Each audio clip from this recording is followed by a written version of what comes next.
학교 다닐 때 선생님하고 갈등이 좀 있을 수 있잖아. 그러니까 저도 지금 생각해보면 내가 맞아. 그러니까 나는 내가 옳았어. 그때 내가 이야기한 게. 근데 선생님이 막 나한테 뭐라는 게 그때 내가 이렇게 받아쳤어야 되는데 막 못한 거에 대한 그 빡침이 아직도 남아있단 말이지. 여러분들이 이제 내가 사회생활을 하고 있다라는 걸 느끼는 순간이 장례식장이나 결혼식장을 갈 때인데 이게 처음 나중에 결혼식 안 가요. 돈만 보내죠. 귀찮아. 별로 이렇게 축하하는 마음이 안 들어. 안쓰러운 마음이 들지.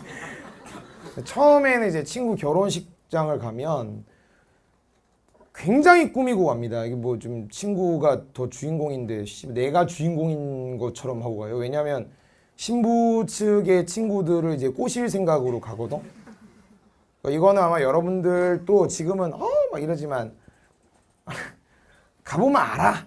그러면 이제 사진 찍을 때 이제 최대한 멋있게 나오려고 하고 자 이제 끝났습니다 하면 들어갈 때도 최대한 천천히 들어가. 왜? 나다. 물론 이제 그렇게 해서 성사된 적은 잘 없고 근데 이제 그 결혼식 끝나고 좀 그러니까 잊어지다가 친구가 이제 애를 딱 낳는 순간에 약간 좀 세계관이 흔들릴 때가 와요. 왜? 그러니까 저 새끼가 아빠가 될 자격이 있는가 막 이런 생각이 들어. 그러니까 어릴 때 우리 좀 보면 예쁘고 잘생긴 애들만 연애를 한다고 생각하잖아. 근데 그랬으면 우리 엄마 아빠는 다 결혼 못해. 뭔지 알지? 결혼은 다 하게 되더라고. 물론 못하는 사람도 있지만. 근데 애를 낳으면 제가 왜냐면 이제 와이프랑 애가 이제 가고 걔만 남으면 영락 없는 고등학생 때의 그 모습이 나온단 말이지. 그러니까 약간 괴리감이 막 한편으로는 친밀감이 있으면서 한편으로는 좀 괴리감이 느껴지는 그런 양가적 감정을 가진다고. 근데 내가 이제 그런 상황들을 몇 번 목도하다 보니까 뭘 느꼈냐면 우리 아빠도 마찬가지였겠군. 그래서 여기 이제 대한민국에 있는 또는 우리 세상에 존재하는 모든 첫째는 베타 테스트라는 걸 알아야 돼. 둘째가 더 이쁨 받을 수밖에 없는 이유는 너도 나중에 아빠가 되면 엄마가 되면 느끼겠지만 어릴 때 엄마 아빠가 수영장 뭐 미술학원 음악학원 졸라 보내잖아. 우리 애는 뭔가 완벽하고 특별하고 내가 조각하는 대로 움직여 줄 거라고 생각하거든. 그러니까 정원사가 될 생각을 해야 되는데 다 목수가 되려 그래 보면.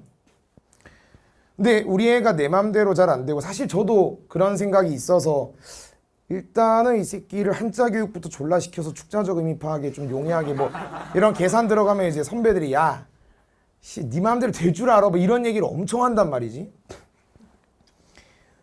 그러니까 다 처음이야. 다 처음. 엄마 아빠가 처음이라는 걸 인정하고 가끔 엄마 아빠가 왜 이렇게 합리적이지 못한 판단을 하고 말을 하고 행동을 하지라고 했을 때 이분들도 그 나이대가 처음이고 엄마 아빠가 처음이니까 미숙할 수밖에 없다는 걸 인정해야 돼. 내가 예전에 저 박완서 선생님의 배반의 여름이란 소설을 추천해 준 적이 있는데 거기에도 그런 내용이 나와요. 한 가지 다행인 것은 이제 저희 부모님 세대는 거의 방치거든. 집에 안 들어가도 뭐 핸드폰이 없으니까 전화를 어떻게 해. 그럼 뭐 그쪽 가족분들이 막 저기 뭐야 찬우야 빨리 부모님한테 말씀드려야 되지 않니? 라고 하면 왜 말씀을 드려? 들어가서 얘기하면 되는 거 아닌가? 한 3일 뒤에. 근데 요새는 이제 우리 세대가 그런 방치를 하는 방임 위주의 그 육아보다는 좀 공부를 해야겠다 싶어서 제 친구들 유튜브 보면 전부 다 오은영 선생님으로 도배돼 있어요. 그러니까 이제 뭔가 공부를 하려고 하는 것 같긴 해.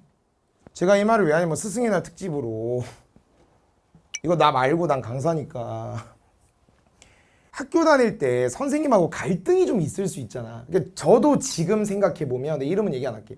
저도 지금 생각해보면 내가 맞아. 그러니까 나는 내가 옳았어. 그때 내가 이야기한 게. 근데 선생님이 막 나한테 뭐라는 게 그때 내가 이렇게 받아쳤어야 되는데 막 못한 거에 대한 그 빡침이 아직도 남아있단 말이지. 근데 나이가 들고 좀 생각 드는 건 뭐냐면 선생님이 왜냐면 제 친구들이나 후배들 중에 선생님들이 있잖아. 우리 조교에도 학교 선생들이 있어. 선생님들도 있어. 그러니까 완벽하진 않구나. 선생님도 그땐 좀 미숙했구나라는 생각에 요새는 좀 관용의 정신을 가지려고 노력을 해. 그러니까 당신네들도 혹시 이제 중학교 때, 고등학교 때 선생님들하고 조금 갈등이 있었다.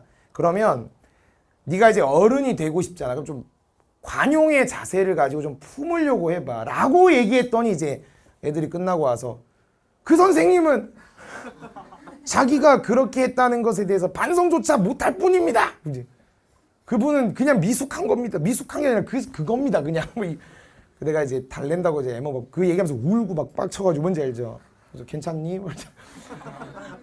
그래서 안 할게. 오지 마 끝나고. 네 인생이야.